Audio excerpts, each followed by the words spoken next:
ਬਹੁਤ ਸਾਰੇ ਭੈਣ ਭਰਾਵਾਂ ਦਾ ਆਈਲੈਟਸ ਜਿਹੜਾ ਹੈ ਉਹ ਕਲੀਅਰ ਨਹੀਂ ਹੁੰਦਾ ਅਤੇ ਉਹਨਾਂ ਨੂੰ ਬਹੁਤ ਸਾਰੀ ਪ੍ਰੋਬਲਮ ਫੇਸ ਕਰਨ ਨੂੰ ਪੈਂਦੀ ਹੈ, ਖਾਸ ਕਰਕੇ ਰੀਡਿੰਗ ਦੇ ਵਿੱਚ ਅਤੇ ਲਿਸਨਿੰਗ ਦੇ ਵਿੱਚ।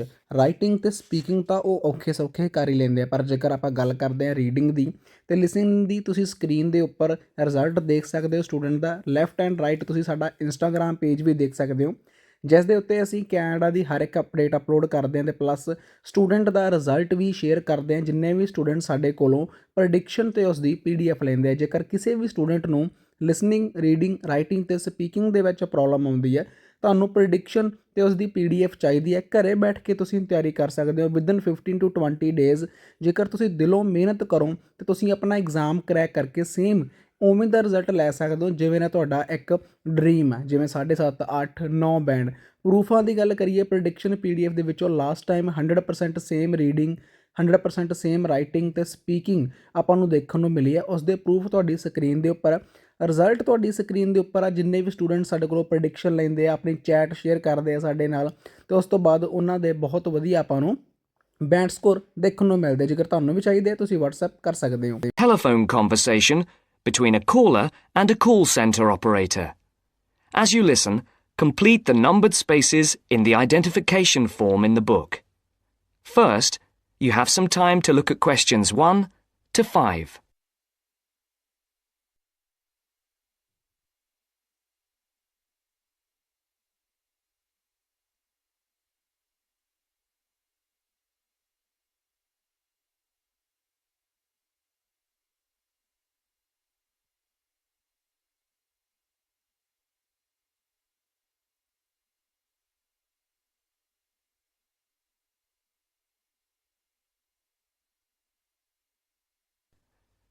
You should answer the questions as you listen, because you will not hear the recording a second time. Listen carefully and answer questions 1 to 5. Platinum Card Service, Rebecca speaking. How may I help you? I've got a few problems with my credit card account. Okay. What is your credit card number? Let's see. It's here somewhere. Here it is. Can I just take the card number, please? Yes, it's 6992 6992 3443 3443 1147 1147 8921. 8921. Right. Can I just check that? 6992 3443 1147 8921. That's it. And your name? Carlos de Silva. I just need to check a few details for identification and security, if you'll bear with me. That's okay. And what's your postcode? SE1 8PB. SE1 8PB. That's it. Vauxhall Close, London? Yes, that's right. And the house number? 43. And can you give me your date of birth? 13th of the 7th, 63. And one further check, if I may. Can you give me your mother's maiden name? Yes, it's Moore. Is that Moore? Yes, that's it. Before the caller and operator continue their telephone conversation, look at questions 6 to 10.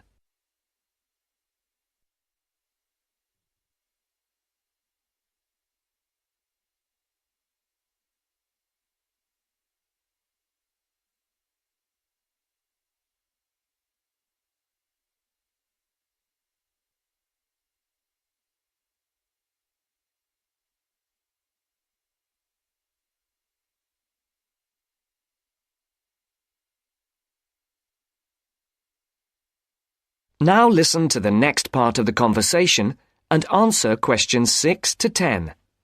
For these questions, there are 3 alternatives: A, B, and C.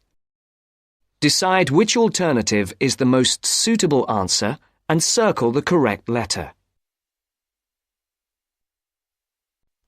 Yes. Now, can we get on with this? Yes, sir, certainly. I'm sure you'll appreciate that all these checks are necessary for security reasons. So, what exactly is the problem? problems. Okay. Well, first, your computer seems to have gone mad. I sent you £500, and on the statement for the account, it shows that I only paid £300. Yes. The account does only show £300 was paid. Well, I paid the £500 in at the bank, and I have my receipt, and my bank statement shows that £500 has been taken from my account. Oh, I see. What I'll do is check with the bank and see what they say. OK. You said there was something else? Yes, as if that wasn't enough. My account shows that £107.27 was paid to a company called Pan Express. I don't know who this is. Let's have a look. Well, it is genuine. I can assure you it's not mine. It was made on the evening of the 12th of May. Maybe it's a restaurant bill you forgot about? There's no way that... Oh, wait, hold on. Yes. Oh, it's okay. I've just realised what it is. It is a restaurant bill. The name of the company is different from the name of the restaurant. My mistake. I'm sorry. That's okay. Was there anything else? I don't know if I dare.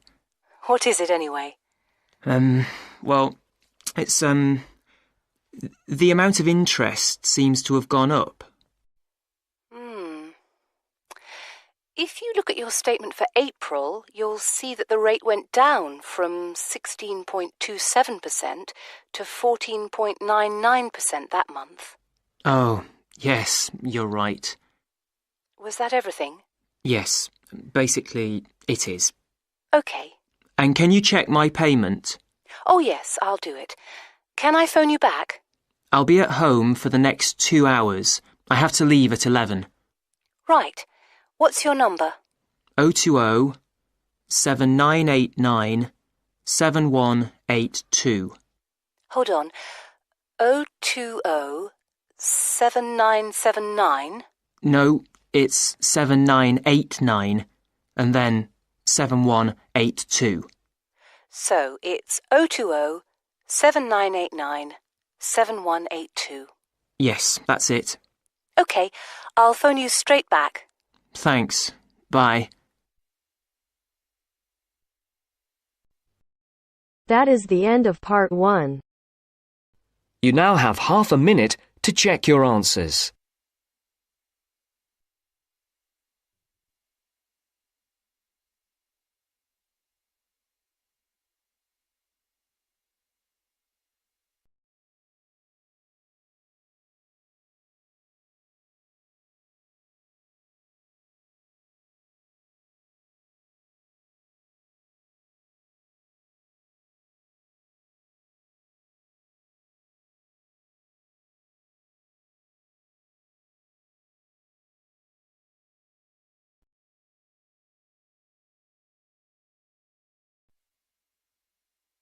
Now turns to part 2. Part 2. You will hear a library assistant talking about the library she works in. You now have 30 seconds to read questions 11 to 15.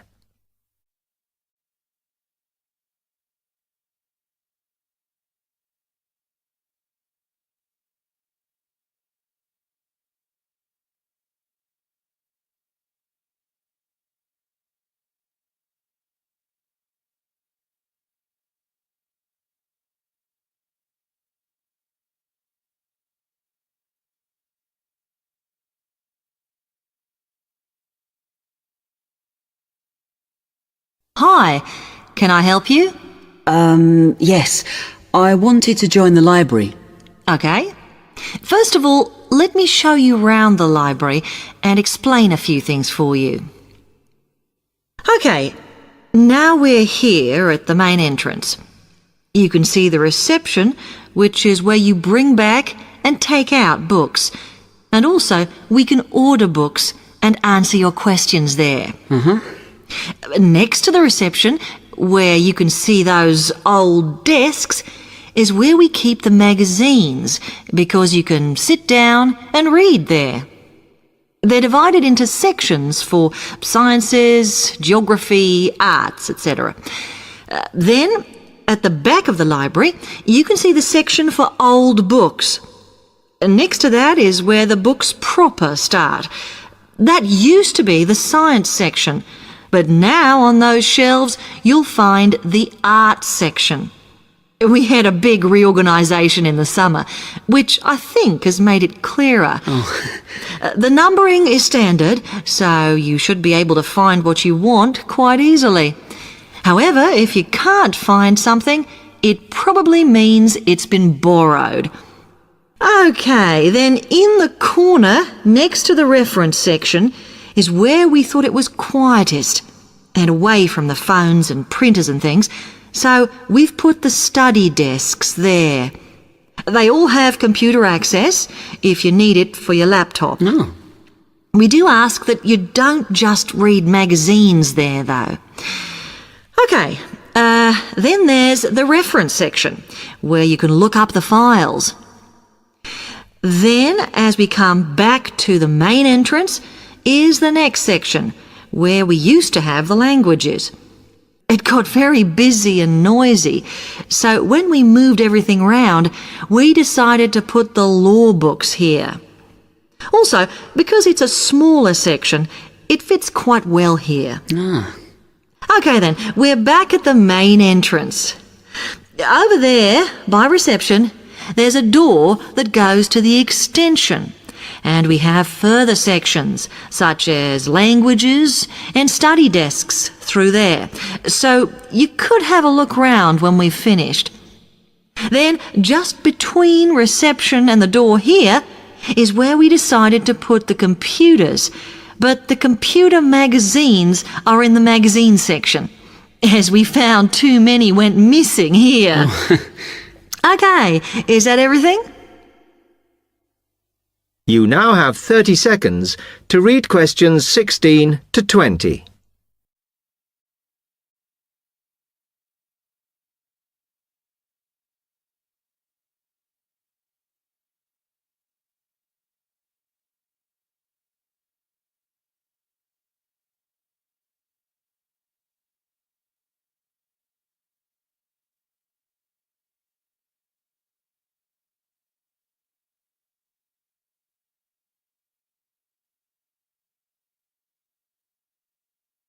That's great, thanks. Can you just tell me a bit about borrowing and the rules and whatever? Of course. Over the last 2 months, we've been introducing a new system for this, and you can now take books out for 6 weeks. That's generally enough for most people. We usually get books back within 30 days.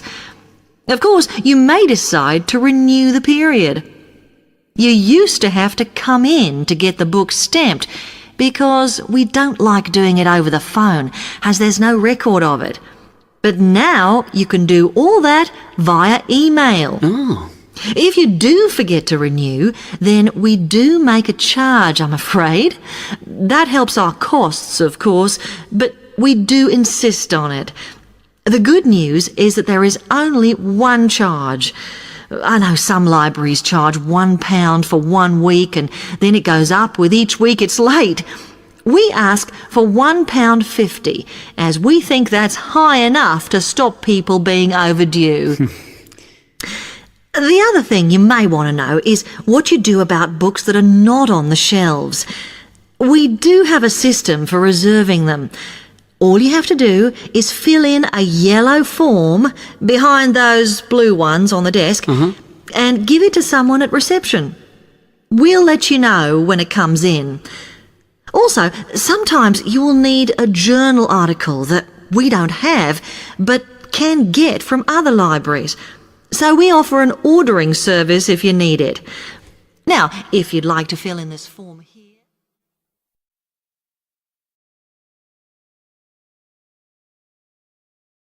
That is the end of part 2. You now have half a minute to check your answers.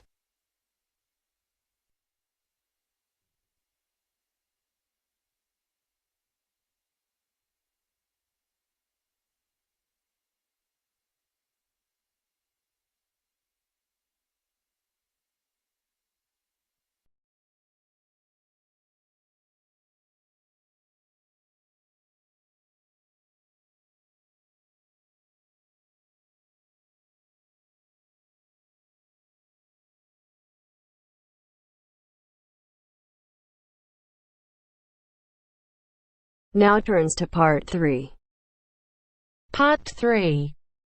You will hear a business studies student called Sam talking to his tutor about an IT project he is going to do for a local company called Turner's.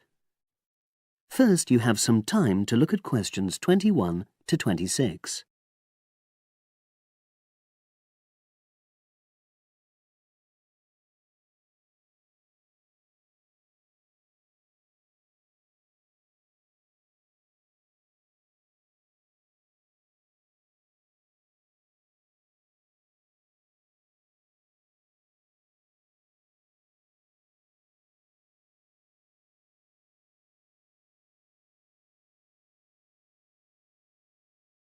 Now listen and answer questions 21 to 26.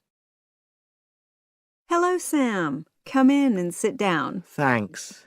You're here to discuss your company-based IT project, aren't you? Yes, I've been to see the manager and he's given me a lot of ideas about projects that the company would find useful, but I wanted to ask your opinion about them before I choose one. Yes, that's fine. Now, this company's called Turner's, isn't it? That's right. It's a small engineering company. They make machine components for trade use. They're well established. They started in 1976, but they're a bit old-fashioned. Okay. And what kind of projects did Turner's suggest you could do for the company? Well, they want some improvements made to their customer database. The one that they've got at the moment isn't very useful in some ways. I had a quick look at it. That would be a very straightforward project, and it'd be simple enough to evaluate, but I don't think you'd get enough out of a project like that. You wouldn't learn anything new. Well, another project they suggested is to do with their online sales catalogue. At the moment, customers can look at their products, but they can't actually order them online, which must affect their competitiveness. But I said I thought it would take too long. It's quite a big task. You're right. It's too much for the time you've got. It's a pity, though. Then they want some help with their payroll system. At the moment, the way they calculate pay involves a lot of manual accounting. I suggested they could have a system where employees register electronically when they arrive and leave work, so the hours they do could be transferred automatically. I think you'd get a lot out of a project like that. It would extend your skills, but it wouldn't be too much to take on.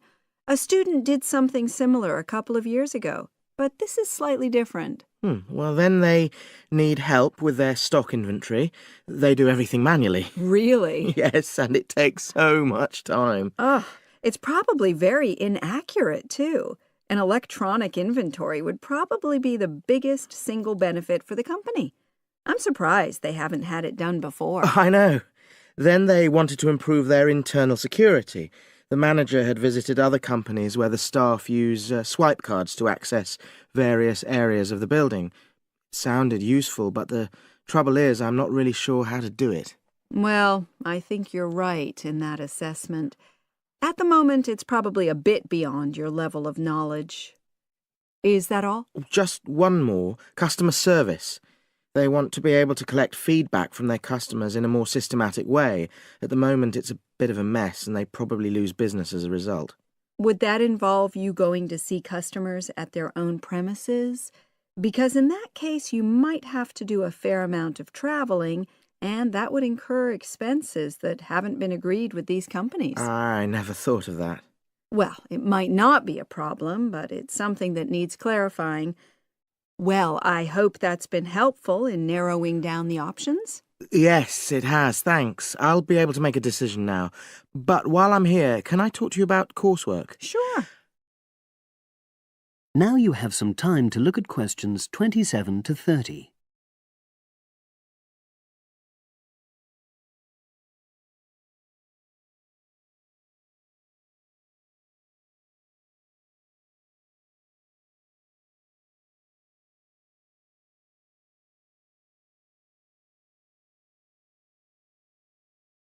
Now listen and answer questions 27 to 30.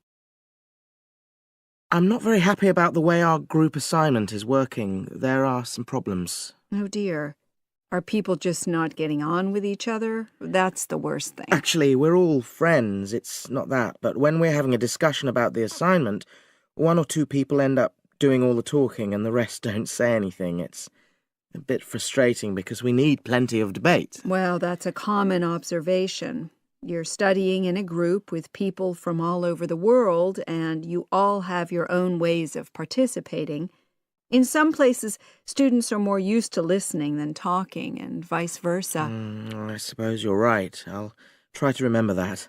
Does everyone pull their weight as far as sharing the workload is concerned? I'd say they do, yes. And our group elected a leader. She's very good at making sure no one's overloaded.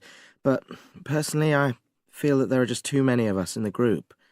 Whenever we try to arrange a meeting, there's always at least one person who can't make it.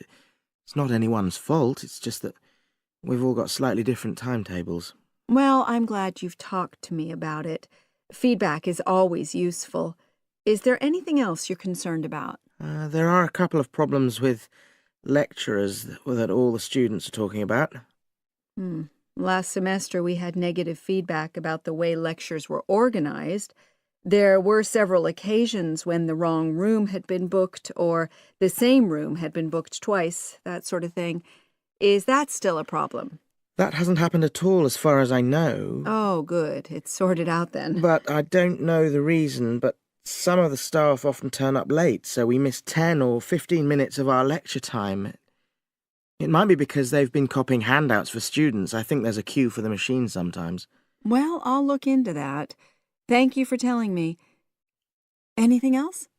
The other thing is that it can be very difficult to get to see a lecturer individually. They're all very supportive and friendly when you do manage to find them, but often they're not in their office, even at times when they're meant to be available for consultation. Okay, that's helpful. Now, before you leave, That is the end of part 3.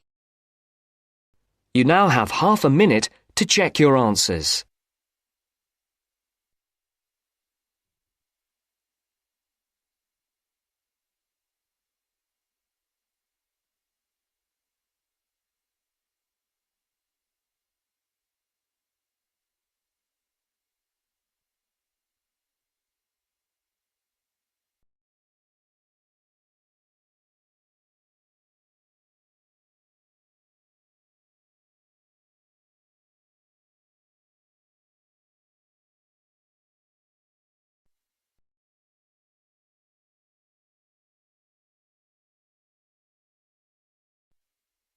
Now turns to part 4.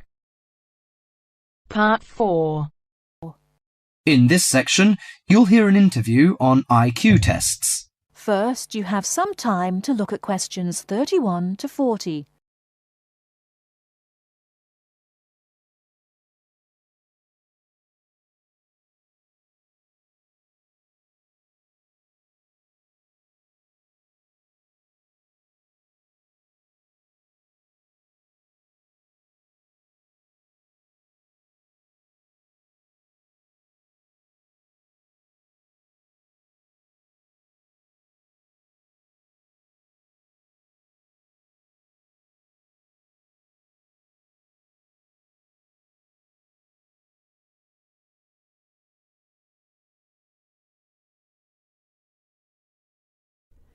Now, listen carefully and answer questions 31 to 40. Mrs. Kellerman, a specialist in child psychology, is interviewed by Bridget. Mrs. Kellerman, why is it that some children perform much better than others at school? Obviously, it can't be denied that certain children are brighter than others, but it's not as simple as that. A lot of emphasis is placed on intelligence measured by tests, so-called IQ tests, which only measure certain types of intelligence, such as basically linguistic and numerical skills, or reading and mathematics to put it plainly, which is unfortunate because some children are bound to suffer. A good example was a friend of mine's son who was kept out of the top class at school because of his average IQ. That's around 100. His father, though he had no idea his son was going to be an architect, always said he was a clever child. Apparently, he was able to picture things in his mind and draw accurately at a very early age. The point is that his university life might not have been so difficult if his ability had been recognized sooner. What you're saying, then, is that some children have abilities that are not easy to measure, that aren't appreciated by many schools. Precisely. And if these schools are not spotted sufficiently early, they cannot be developed. That's why, in my view, there are so many unhappy adults in the world. They are not doing the things they are best at. What are those other kinds of intelligence?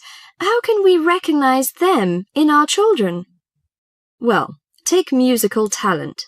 Many children never get the chance to learn to play an instrument, but while they might not become great artists or composers, they may get a lot of pleasure and satisfaction. Musically gifted children are fascinated by all kinds of sounds, car horns, animal noises, and so on, and they can easily recognize tunes and sing them in key. How can a parent encourage them? Sing to them and teach them new songs. Buy a piano or even a cheap instrument such as a recorder. If you can afford it, send them to music lessons as soon as possible. Play recordings of different instruments to them. What about a child who is good at sport? Could that be described as a form of intelligence? Most certainly. We psychologists call it motor or bodily intelligence. These children move gracefully and handle objects skillfully. A child who finds it easy to take things apart and use various tools may well become an engineer with the right encouragement. We should give them models to make and take them to science museums. However, unless these children are also good with words and numbers, they will probably not do well in school examinations. Is there anything a parent can do to help in this case? Yes, it may be worth spending money on private lessons, but, hardly anyone is good at everything. In my opinion, a child should be judged on his individual talents. After all, being happy in life is putting your skills to good use, no matter what they are. That is the end of part 4.